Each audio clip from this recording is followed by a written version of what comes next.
Hello everyone, and welcome to Power Pages Tips.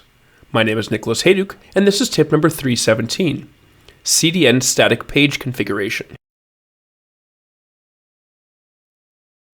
In our last tip, we looked at how we can choose which types of static files are cached in the Power Pages CDN.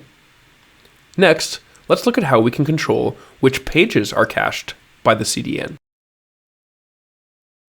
Before we dive into the details, don't forget to subscribe to the Engineered Code YouTube channel for our weekly tips, monthly community calls, and lots of other Power Pages and Power Platform content.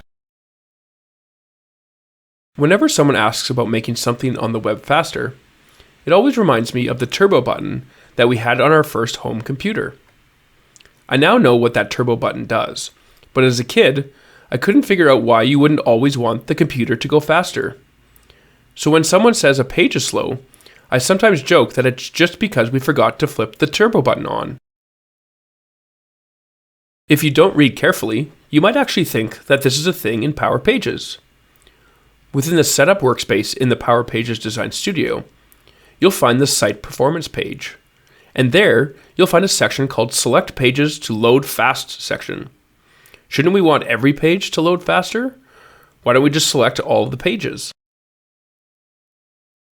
In reality, what we're doing here is choosing pages to be included in the CDN. Pages in the CDN need to be the same for everyone.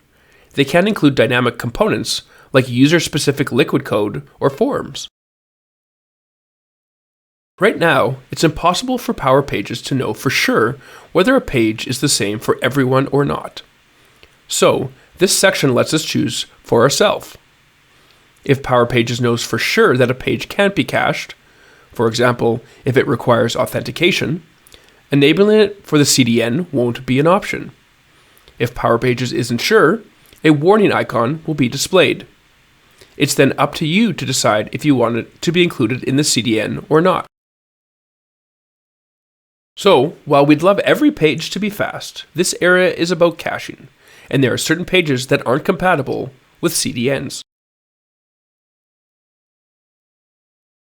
Thanks for watching, and I hope you found the Power Pages tip number 317 on CDN static page configuration useful.